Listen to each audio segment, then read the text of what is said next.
All right, let's go ahead and open the Park Board meeting at 3:30, August 8th, 2024. Oh, there you are.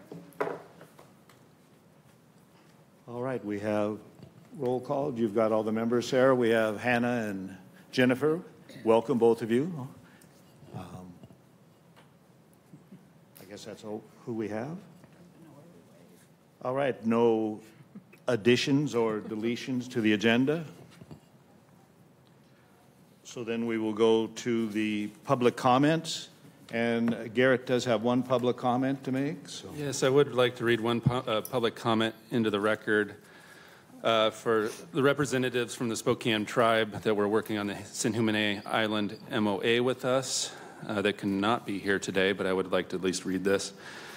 The Spokane tribe is pleased to announce the approval of the Memorandum of Agreement between the tribe and the City of Spokane Parks and Recreation Department. This agreement marks a significant step forward in ensuring that the design of Sinhumene Island at Riverfront Park reflects the rich culture, heritage, and the historical significance of the tribe. The Spokane Tribal Council, under the duty and protect the health, security, and general welfare of the tribe, has carefully reviewed and approved this agreement, recognizing the benefits it will bring to the tribe and its members. The design work outlined in the MOA will enhance the tribe's cultural presence through education and interpretive elements, fostering greater awareness and understanding of our history, traditions, and contributions. The tribe looks forward to continuing this collaboration with the city, which not only strengthens our relationship, but also honors the ancestral homelands and the legacy of the Spokane Falls.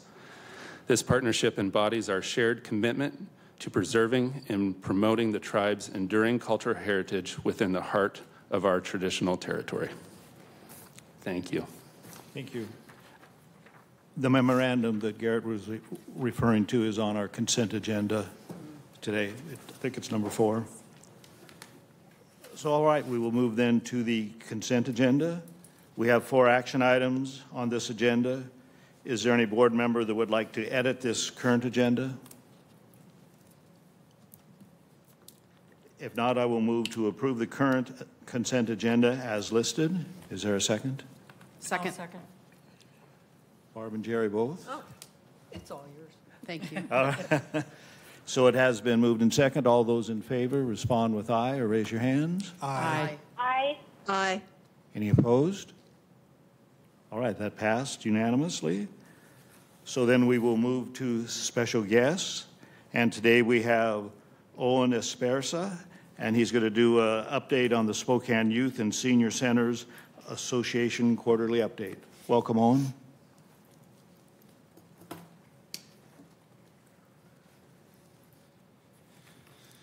It's nice to be in person. Last time I did this, we were virtual, so this is exciting. Thank you. Thank you for having me. You're so much better in person, my friend. Oh, thank you. Thank you very much. Not that you look bad online, but Much more personal, I think. yes. Okay, so we'll just jump right in. We'll look at the recreational center participation. If you look at the stats right here, you'll see an increase of about 12% from Q1 to Q2. Kind of fun because, you know, it's warmer, more things to do. So hopefully that's expected. And then we'll jump to the next one. And the number of volunteer hours and volunteers total. Overall, when I looked at both Q1 and Q2, we saw actually a decline in the number of hours that we had, but we had an increase to the number of volunteers that actually came out. So kind of interesting when you look at that dynamic. And then I think the biggest thing to point out here is really the equivalent to minimum wage, right? As a nonprofit leader myself, volunteers are literally the lifeblood of what we do, right? And so it's really neat to see folks spending their individual time with all these nonprofits and really supporting the community. Okay, next, please. All right, Corbin Senior Center. 1,300 members and growing, so super strong population there. They did some updating. They updated some classrooms and their dance floor, and it's really driven them to host some new things. And you can see new classes, Zumba, belly dancing, hula. It's kind of, I'm not in that senior center, but I'm Pacific Islander, so that touches my heart. And then they did some upgrades too, new website and the Corbin app that they developed, which I heard nothing but good things. Haven't seen it yet, but I heard it's very efficient. Okay, next, please. Hilliard Senior Center. They're really focused on new partnerships and connections. So they really, you can see Sanwa helped them with a community event, barbecuing, creating fun events and prizes. Looks like they partnered with the U.S. Attorney, Vanessa, for some fraud bingo and really prevention initiatives. I think that's great. They too are doing new offerings, dance lessons, 8-week watercoloring classes, and they had some great trips. So you can see the Expo 74 was attended, and one of the things that really intrigued me, just by looking at the slide, was the cultural tour to the Hooterite colony. I think that's pretty neat. Next, please. MLK Center. We didn't get much of an update on them, but I do have actually some senior center members that bounce back and forth between MLK and Mid-City Concerns. And they always enjoy the social connections that they have and they make over there. And that's, I don't know much about their programming, but I know they're like, hey, there's some cool people over there, and that social connection is very alive. Next, please. Northeast Youth Center. One of the biggest things, they had 20 preschool ECAP students graduate from their preschool and move to the kindergarten phase, so I think that's fantastic. They had a big Building Brighter Futures fundraising auction. It was a success. You can see it had 260 folks who attended, raised over $70,000 for the programming for them, so that's a huge success. Right? And then you can see they started off their Q2 with a fun week-long spring break camp for the kids. So they're doing their thing out there. They're having some great things. You can see grants. You guys helped with their grant as well as many other folks in Ovia, Women Helping Women, and really helped them purchase new kitchen equipment, which is huge. Being Meals on Wheels, kitchen equipment is massive. All right, this is us, Mid-City Concerns. We really focus on new partnerships as well. Second Harvest cooking classes, Spokane Police Department talking about different fraud prevention things as well. We have live music every single month. That's a huge thing for us. We celebrate monthly birthdays as well. Bingo is the hottest thing at our senior center. We literally run it 3 days a week because there's so much of a demand for it. And the neat part is it's prize bingo. So we have gotten rid of all the buy-in, quote-unquote buy-ins, so there is no price to pay to participate. We want inclusion. And we end up buying the prizes ourselves, and we distribute the prizes, and then we have a monthly prize. That's a bigger prize, anywhere from $25 to $50. So if you get a bingo throughout the week, you get a ticket, you put your ticket in the bucket, and then we do a drawing at the end of the month for the big prize. Thank you. Next, Cinto Senior Center. They were pretty simple. They said, they're filled with many activities and fun, so you can see they're having lots of food and celebrating together. They saw a few old members, and they added some new ones, too. Well, the snacks, but... Okay. Project Joy. Hello. Two big things that they had was their spring showcase of entertainments, really highlighted their performers.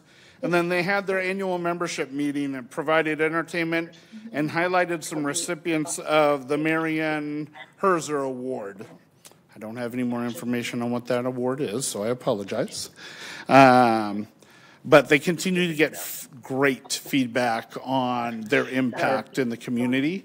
I think the beautiful part is a lot of my monthly entertainment that I talked about at Mid-City Concern, Project Joy is a part of that. So there's a lot of partnership between the organizations.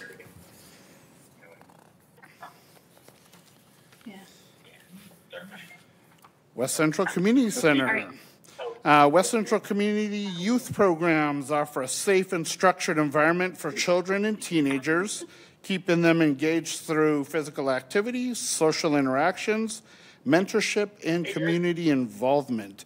You can see they've done all kinds of things. Kayaking was up there twice, so obviously they're like the water. So they've had a good time, and you can see all the smiles on their faces. We got some people. All right, Southside Community Center actually welcomes a new executive director, Steve. I got to talk with him actually a little bit this past week, just to get the slides for us today. And he's really refocusing the center's goals to revitalize their travel program, reintroduce a monthly senior dance, that would be fun, and really commit themselves to reversing their membership decline.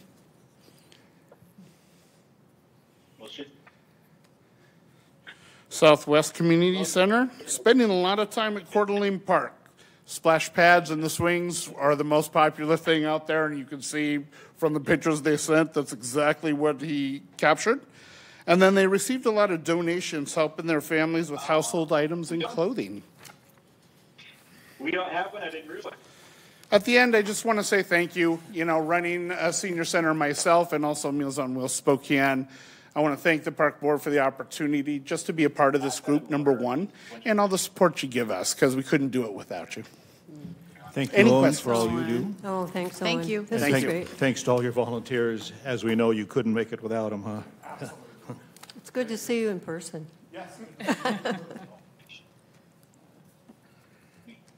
All right, so we will go to a financial report from Rich. Because that's annual, that's right. Should we tell them to mute? Caller 2 that's on the WebEx, could you mute, please? Thank you. All right, good afternoon, Park Board. Talking July financials. All right. Hey, Rich got a mustache. Did you guys notice that? Oh, yes. Where have you been? Very interesting. Did you miss that last Yeah. month? So during budget season, it's the budget stash. Yes. Nice. So Rich is going to Nice. just Yeah. keep that going. And Trying to it get will rid of just it. keep growing, we hope. Yeah. The more my wife hates it, I'm the a longer it volunteer. stays. It's not HR. Okay, July financials. So really high level. Everything's tracking very well to budget.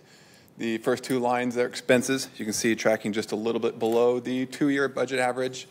And then revenues, it's really similar. We did have a pretty good talk Tuesday at Finance Committee on year-to-date revenues. It's a little hard to tell on here because you're comparing it to a 2-year average. If we do look year over year, we did budget about $500,000 more this year in program revenues than we did last year. Year-to-date, we're about $140,000 increase. So we are trending a little bit behind in a couple categories that we projected increases in. So it's early enough in the year that we can start having those talks on step one. Are there steps we can do to increase those revenues and hit those targets? If not, step two would be where in those areas can we look to reduce expenses? Because just a reminder, we did have a balanced budget. So obviously when one area gets a little bit off, you have to correct on the offsetting side. So not huge dollar amounts, but just was a good discussion point at Finance Committee. And then that bottom bullet there, so for July had a net loss about $680,000. That was pretty similar to last July.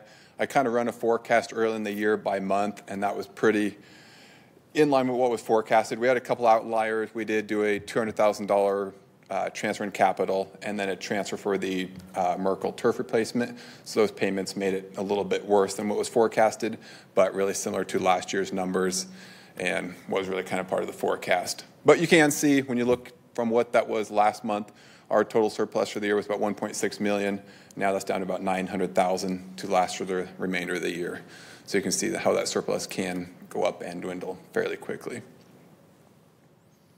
On the golf side, all good news to report there. You can see expense side, that is trending quite a bit lower than the expense average.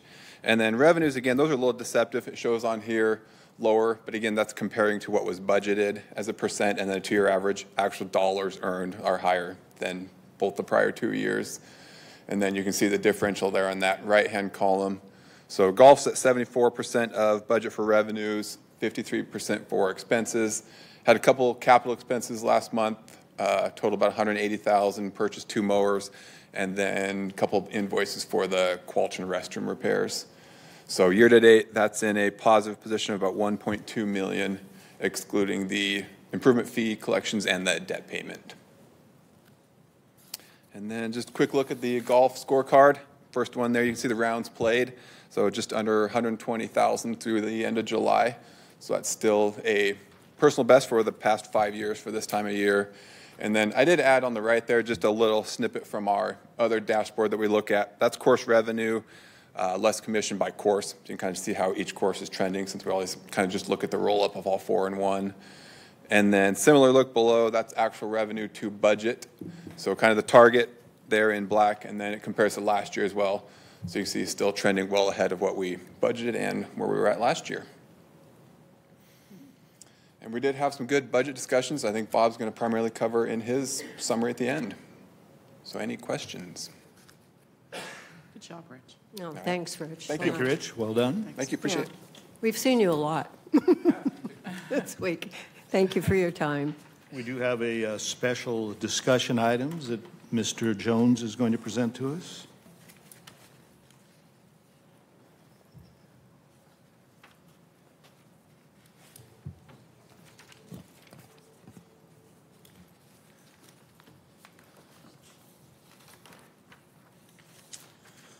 Well, good afternoon, Park Board members. This is an honor for me to be able to present this resolution to you this afternoon with a partnership around an outdoor learning center in Peoples Park. And again, I think this is truly strengthening on our mission, our master plan goals and objectives, and around partnerships. So we have representation from all our partners here today that I'll ask to come up in a little bit to say a few words about this partnership and the potential around Peoples Park. If you want to go to the next slide, Sarah. Just to give you a little context of Peoples Park within the Peaceful Valley neighborhood, and it's the connection really between the South Gorge Loop Trail, the Centennial Trail, the confluence of the Latah Creek and the Spokane River, and the future connection of the Fish Lake Trail connecting to the South Gorge Trail and also the Centennial Trail.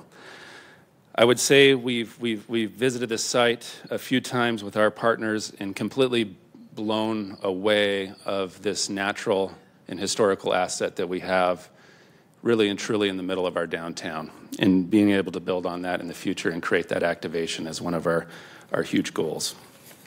If you want to go to the next slide.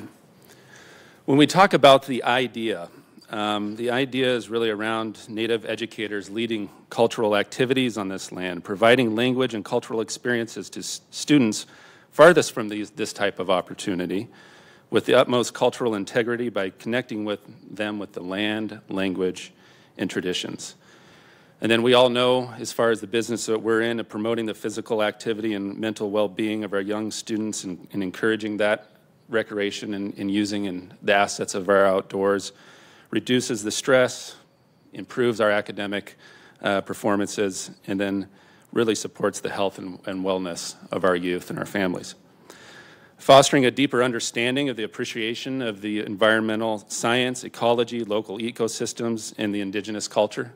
This is one piece in this area that completely blew us away of all the different type of micro ecosystems that you see on this site and the potential around that education and restoration efforts. Honoring this cultural significant site with meaningful activations, and then really around that opportunity about future restoration and natural land management, education, and performances. So with that, obviously we're just one small piece to this, but this resolution today really gives us that green light and that momentum to move forward, to really look at those goals and objectives and what that curriculum and the future of this site holds.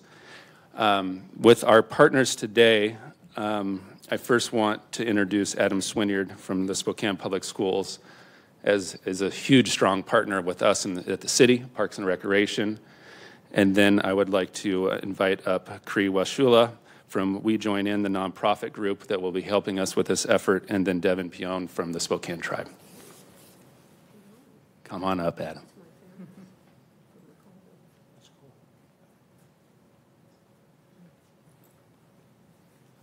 Garrett's a tall guy.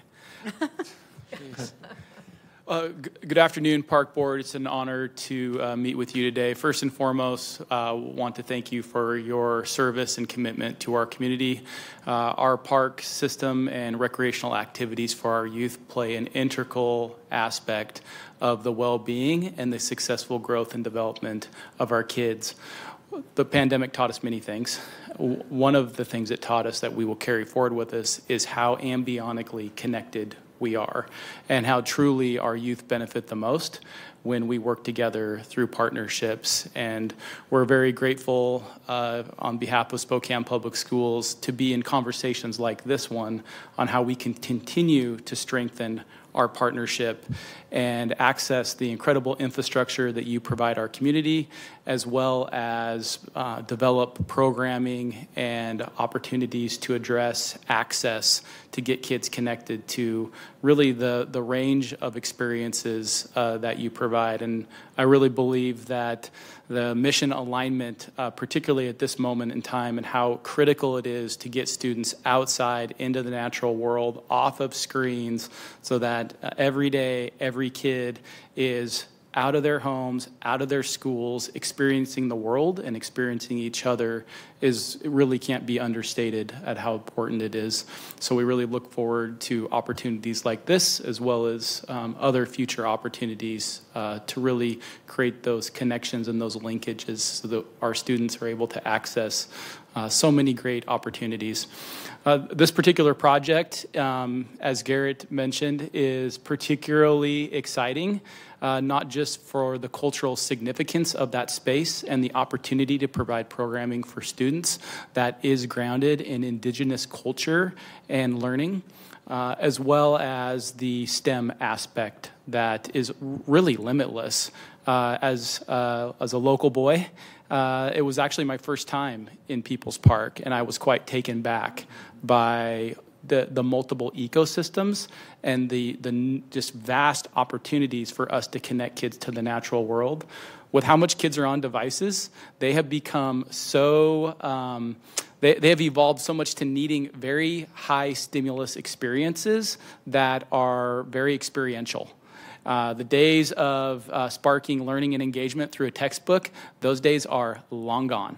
And so these types of outdoor learning opportunities are critical to be able to engage kids, connect them to the natural world, and there, again, just limitless opportunities on that site, not just from the cultural significance, but also really the multiple ecosystems, from the fast-moving Spokane to the slow-moving Latah, really does create very unique biodiversity that really kids from kindergarten all the way to 12th grade can access. You're going to hear a little bit in just a minute from Cree, who has been really an incredible partner in thinking about programming for a group of students at this potential outdoor learning space.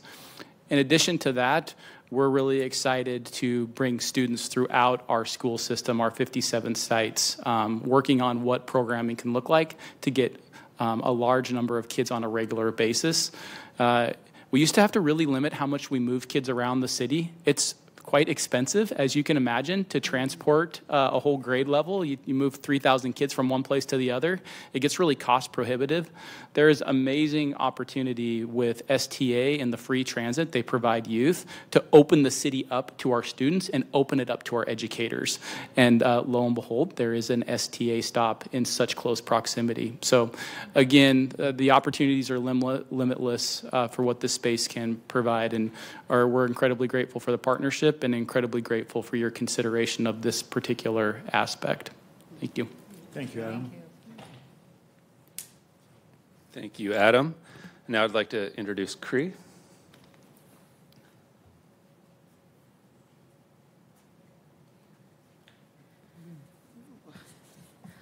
Ches white pia pesquitage teti squeeze Crewell shoelace and close squeeze some net. My government name is Crewell Shula. My ancestral name means grizzly bear in the water. I'm from Inchlim, Washington on the Colville Reservation, where my mother's from. I'm a descendant there, but I'm an enrolled Coeur d'Alene tribal member. I'm also a descendant of the Spokane tribe and the Salish, Confederated Salish and Kootenai tribes in Montana as well. I got a lot of locally Salish. I'm pretty much just Salish, interior Salish. But I grew up learning and speaking Okanagan Salish, which is from the Colville Reservation and up into British Columbia. And I'm really, really like blown away by the partnerships that we see on this board today, with, in addition to many more than just that. But we have a really, really historic project that we have going on here. And this has come about because we have two main issues that Native students face. The first one is our children experience PTSD rates at the same rate as combat veterans returning from Iraq and Afghanistan, triple the general population. And then the other piece of that is, in order for learning to make it to long-term memory, information needs to be contextual and relevant to students' lives, identities, and cultures. And for the past 100 years of recorded educational data for Indian students, our children have been struggling the most and have had the poorest educational outcomes. And that has nothing to do with their intellect, their ethics, their morals, their skills, their abilities, and everything to do with their mental health and also with their access to culturally relevant curriculum. And I have a background in anthropology and sociolinguistics and, well, just linguistics in general. And one thing when we look at cultures, what happens is that culture, one, can actually influence the neural infrastructure of your brain. In addition, you process information differently. So individualistic cultures, which American mainstream society is an individualistic culture, tends to process information, decontextualize and subcategorizing it and categorizing it. And so you see that very plainly with things like categorizing math, science, literacy, subcategorizing that into geometry, chemistry, right? And then decontextualizing it to where you're just looking at numbers. And so that's a very individualistic cultural way of processing information. Whereas collective cultures, such as Native cultures, we tend to contextualize information and look at it holistically, where all these things are happening at the same time. And we are very, very connected to our land. So the Humenech, where the Sinhumenech word comes from, the steelhead in the Spokane language, when you say Chin Sinhumenech, what you're saying literally is, I am being of the place of the steelhead. And our identities are directly tied to our land. And in our stories, it's the land and the animals that even gave us the spoken word, that gave us the phonemes and all of that. And so for us, we're trying to really break down these opportunity gaps for our children to present them with the most, with an experience that maintains cultural integrity to the utmost that we possibly can in the system that we have right now. And what we're doing right here by being able to be on the land in such a large, diverse plant space with the water right there, it will provide them with that opportunity, in addition to nature buffering stress and providing a lot of mental health benefits just from being on the land, being active, and being able to be of service to their community. I was just speaking with another Parks and Recs employee earlier, and I said, send us your guys' goals for the city.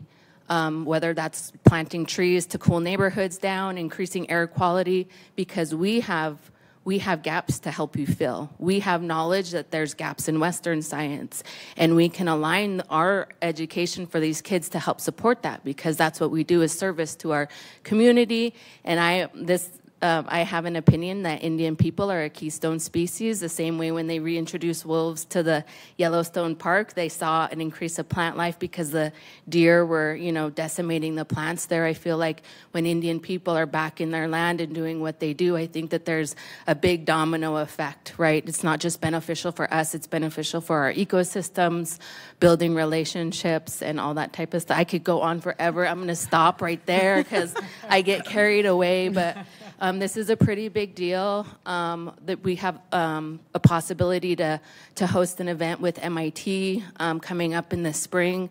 They have a SOLVE program. I'm not sure if you're familiar with it. We're one of their fellows.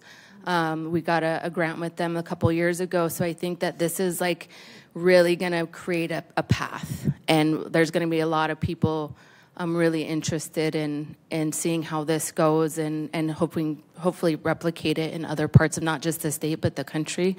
So with that, Okay, I'll for real stop this time. Thank you so much. Thank Lem, you. lem, lem, lem. Thank you, Cree, very Thank much. you, thank you.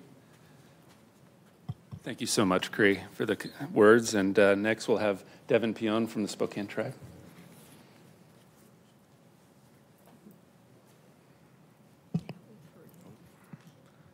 Petsia shitet Louis Quest, Louis Sweeps Quest, Devin Pion, Yo tu chenlem tu kella into quitanaxum tu yes ho ho, neke quailmist, unu now ke japut testem tu case sukulos. Hello, my name is Devin Pion. My Salish name is Shitet, which means water leader. It's a really great day to be here today with you all.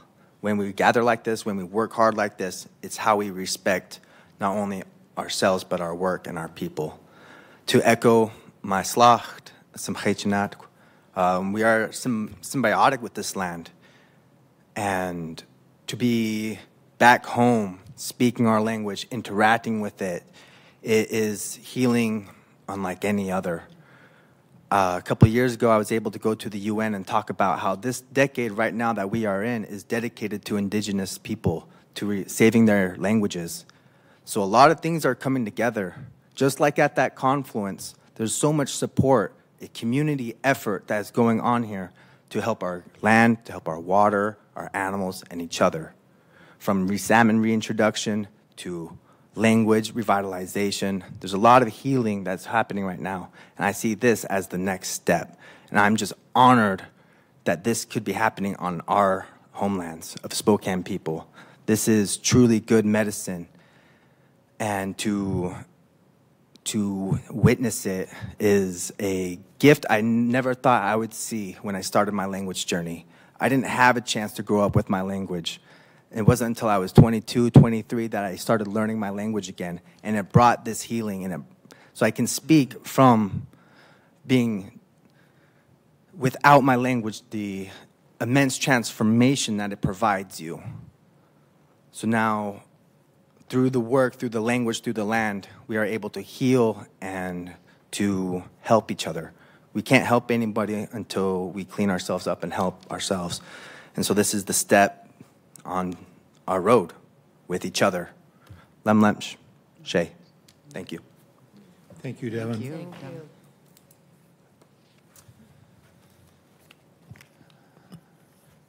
With that, that's hard to follow, that inspirational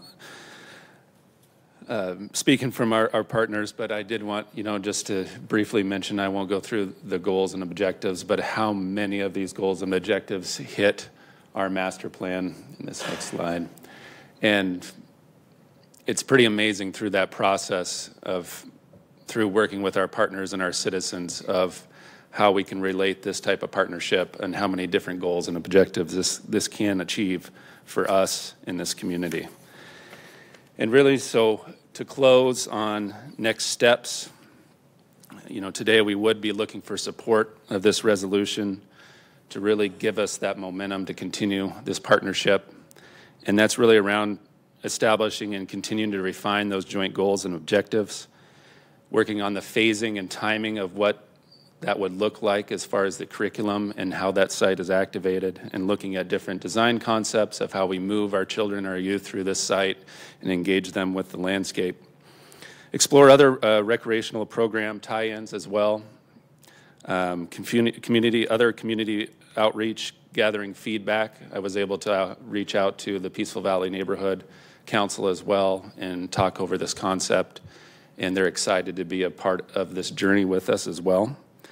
And then really, I think what this does is continues to build on the joint use agreement, really the historic joint use agreement that we have with our school district, and being able to look at those combined missions and objectives and those efficiencies and those crossovers. So with that, thank you for your time and the opportunity, and we'd be open to any questions, but hoping for your consideration today to move forward. So are you looking for us to do a vote, or what? I'm not quite sure what you're looking for, Garrett. Yep. Is that? So as it stands, is a special action item. Yep, we would be looking for the approval from the board to move forward and support this resolution, and then move on to the next steps.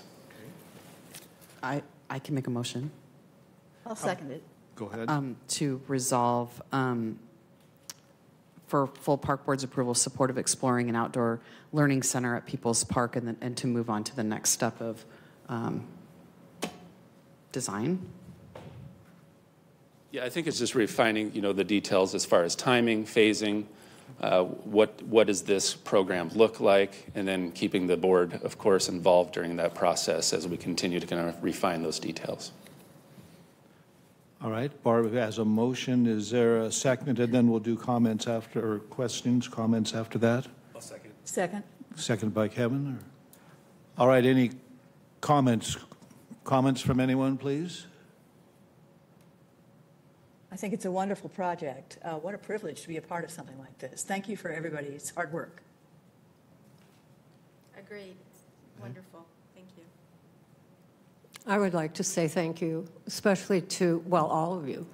But looking at the school district, having been a past educator, I think I still am. But anyway, the outdoor experience, I remember teaching sixth grade. And that was one of the first things I was able to get accomplished in the Meade School District. Out in the Meade School District, you are out in the woods, kind of. Not anymore. It's all grown up. But putting together a scientific and exploring and getting away from campus was, a huge effort. And as Adam said, you're moving a lot of kids. So we, tied it back to the oldest class in the elementary level. But they actually got to go out to a lake. They got to study all the flora and fauna of the area. They got to stay overnight. They got to explore just everything. Anything that walked and crawled. And some things were, muddy and icky. But it was really a wonderful experience. And it brought in the parents. And I think that's another aspect of this.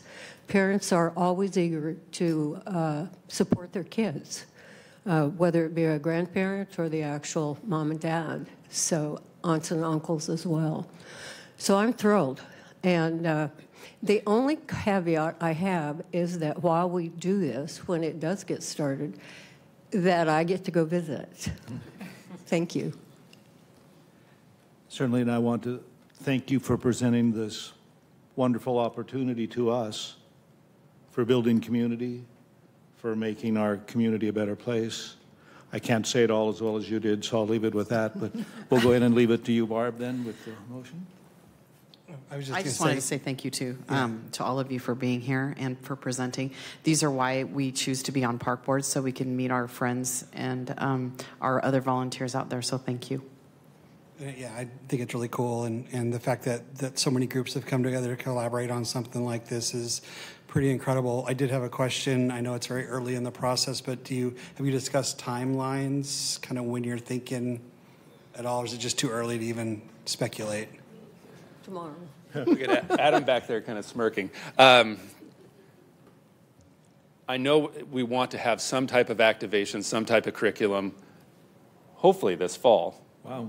Now, and then evolve that plan over time to how does that evolve, for the next school year and the next school year as this long-term partnership. But I know we want to start activating this site with our youth as soon as possible. That's awesome. That is. Want to call for the vote, Barb? Oh, I did. Oh, I know. You did motion. Oh, I get it. Oh, all those in favor, right? Yes. That's Woo, right. I get to do this. Online? Thumbs up. Aye. Any nays? No. Okay, good. All in favor? All in favor? Yay. Okay, good. See? There you go. Motion passes, my friend. Well done, Barb. Good And thank you again That's for your Robert's support rules. for bringing that to us. All right, thank you, Garrett, for your presentation. We will move then to committee reports. First up would be Kevin with Urban Forestry. Urban Forestry didn't really Bye, meet and thank you all this so month. They did do a field trip to Minnehaha Park to check on the urban forest there. I was not able to attend, so I don't know how that went. But I will be attending the next meeting on September 3rd at 4:15. We'll be meeting at Shuttle Park Library. Thank you, Kevin. We'll move to Land Committee. Greta? Land Committee did meet, and we had no action items.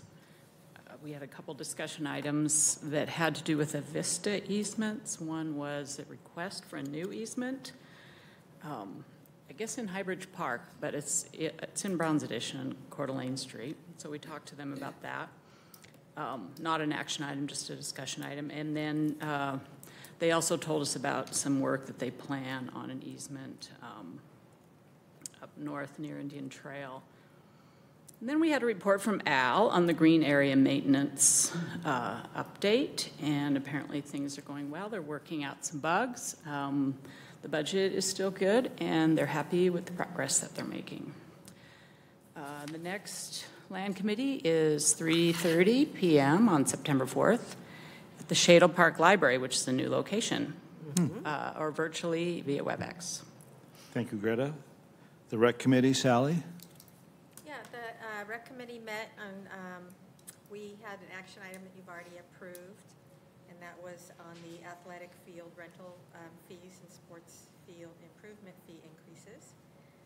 But the rest of our meeting was really nice. We had a guest presentation from Harlan Henderson on Project Joy and all the wonderful things that they're doing there. And West Central Community Center, Rick Harris came, and he shared also what the center is doing and the impact all their programs are having on the community.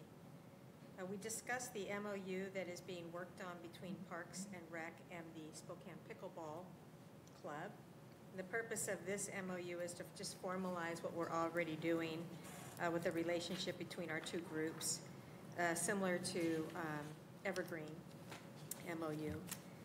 And the club is dedicated to raising funds through memberships, tournaments, and events to aid in the improvement and expansion of pickleball courts in our system. Jennifer gave our standing recreation report and shared out 2 quarters of numbers, April through June. And just a quick recap, recreation had 596 class offerings and served just under 5,500 participants.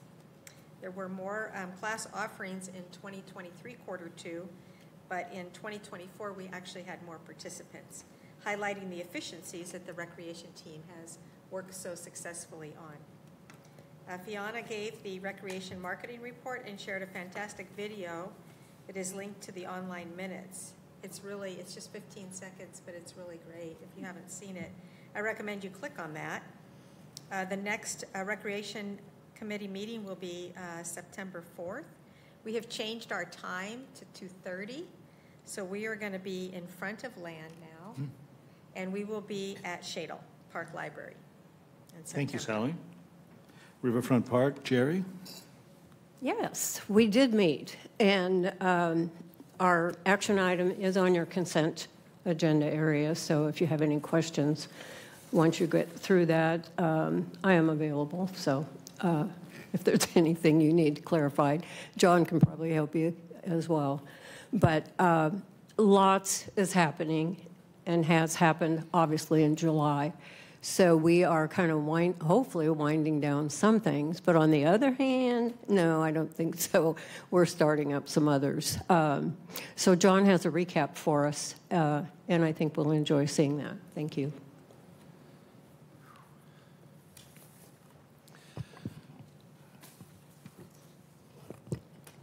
Good afternoon, Park Board. John Moog, Director of Riverfront Park. It's a pleasure again to speak with you about this month's activities, or last month's activities. July, wow, what an incredible month this has been.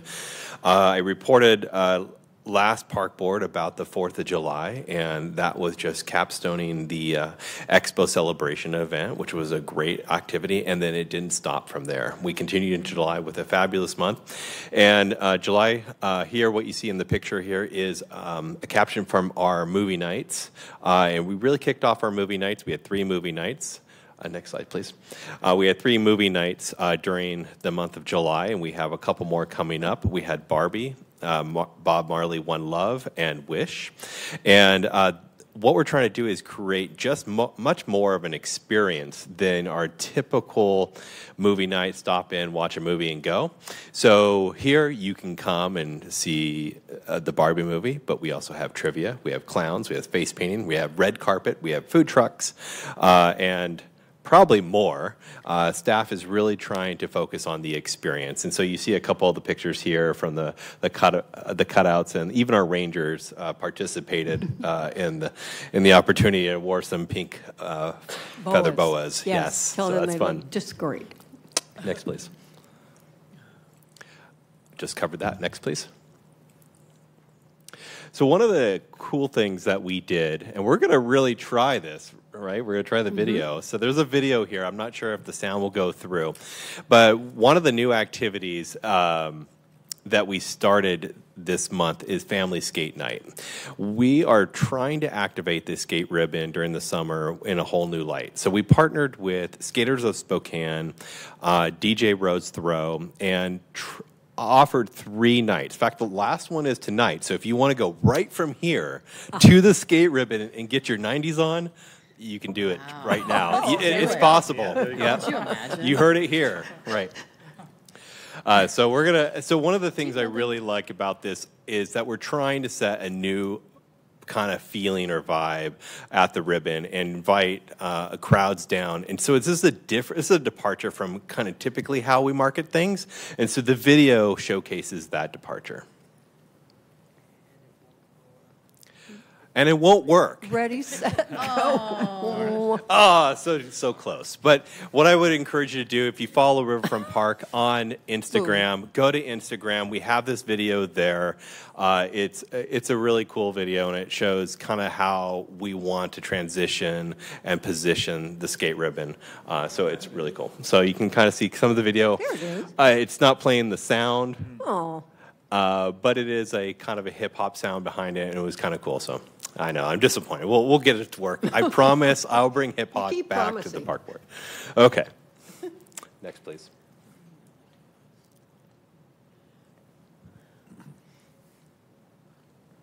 All right. So in the month of July, we also kicked off our summer concert series. This year we have 6 concerts. We started the season off with the Megan Moroney concert. It was sold out. It was our first concert and our first concert tour. It happened right here in Spokane. It was amazing. We had someone from every state in the United States attend that concert. So it was really a big deal. We were very fortunate to have her. We also had Primus and the Decemberists. So both also all great concerts. We also kicked off Riverfront Moves. Riverfront Moves is our fitness series. And instead of showing pictures of athletic people doing athletic things, I really wanted to show you how many partners we work with to showcase this type of activity. This is a completely free activity to the community. During the month of July, we offered 10 fitness opportunities. One was canceled due to heat, but the other 9 were yoga, bar, hot yoga, Bollywood dancing, things like that. It was really fun. There's also some great video and pictures on our Instagram. Go there, check it out. But we really couldn't do it without these partners. And I think that really just showcases the importance of how we do our programming. And then finally, Providence Hospitals sponsors the whole series. So really, it's cost us nothing, but it gives great opportunity for our local businesses.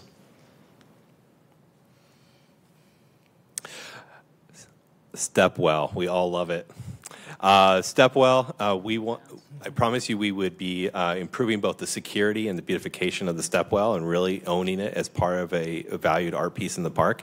We took the next step here in July and put up a fence around the facility.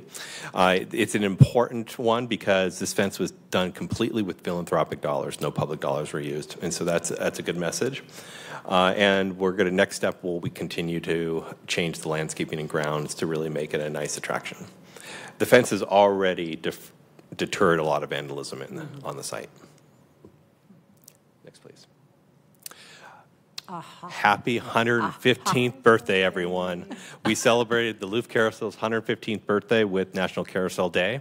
With that, we offered $1 carousel rides, cupcakes for the first 115 people, 15% off merchandise, and we had a special story time about the carousel. So that was a good day. It comes up once a year, so why not party like it's 1909? Oh, yes. Love it. Next, Thank please. you. And that's it. That's all I have to share. Thank you. Oh, thanks, John. Always appreciate seeing some footage of what we missed, maybe. Also, down at Skate Ribbon, I love the balloons. All the pink and... Thank you. Skate night happening tonight. Come on, check it out. That's right. Okay. There you go. Anyway, Garrett's gonna nice, get his nice groove on. touch. Nice touch. Yes, we will be meeting on September 9th, 4 o'clock in the lovely afternoon at the very nicely conditioned, air-conditioned pavilion. So you're all welcome. Thanks. Thank you, Jerry. Golf Committee, Nick? Golf Committee did meet. We didn't have any action items. And as you saw earlier, our financials are still looking pretty strong. Heat slowed things down just a little bit, but not, we're still killing it. So it's awesome. The courses are in amazing shape.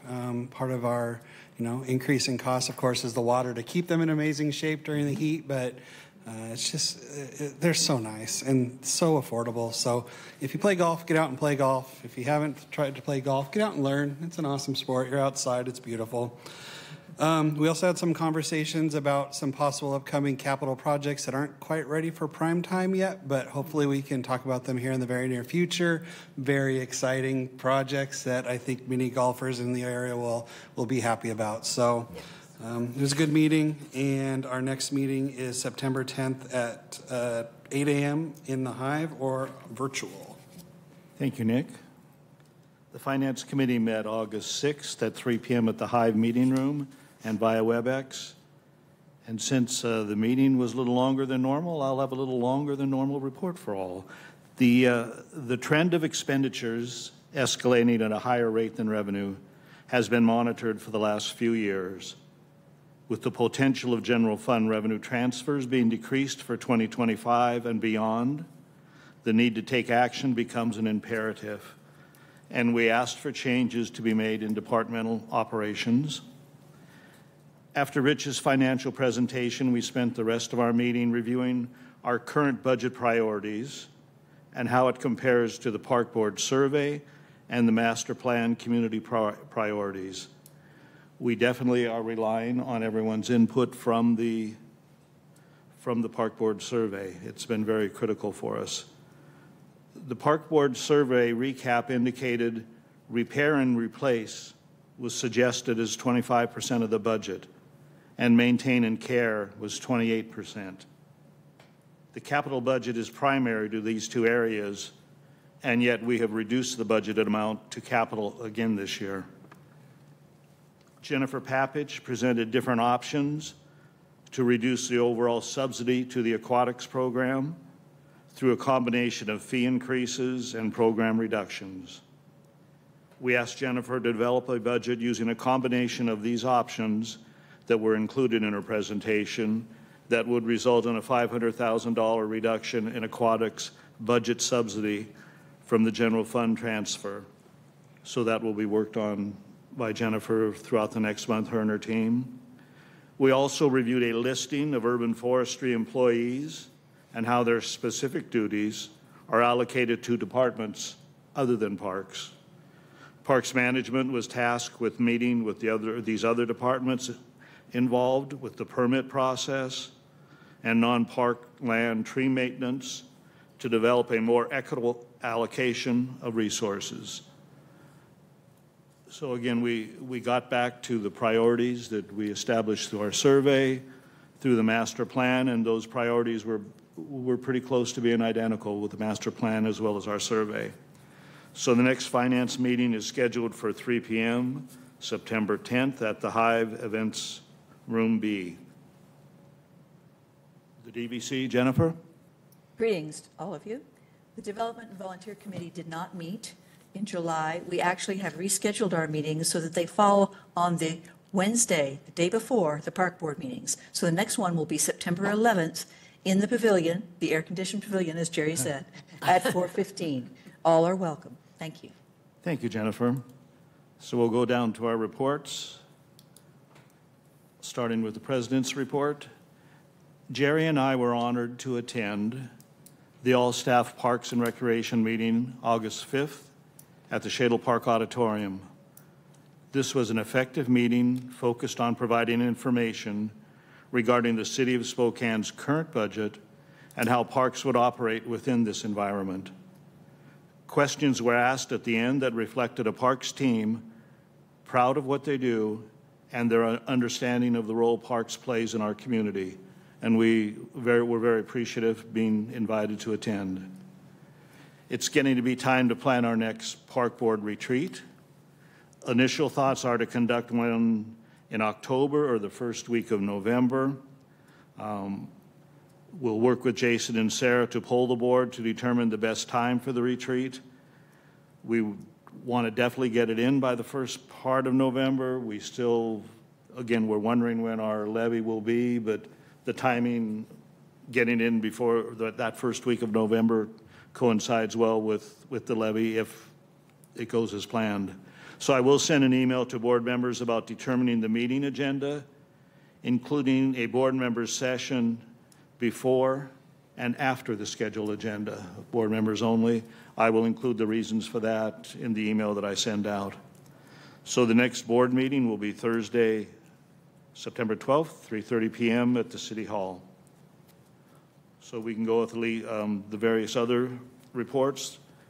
The Conservation Futures, Nick? Conservation Futures did not meet.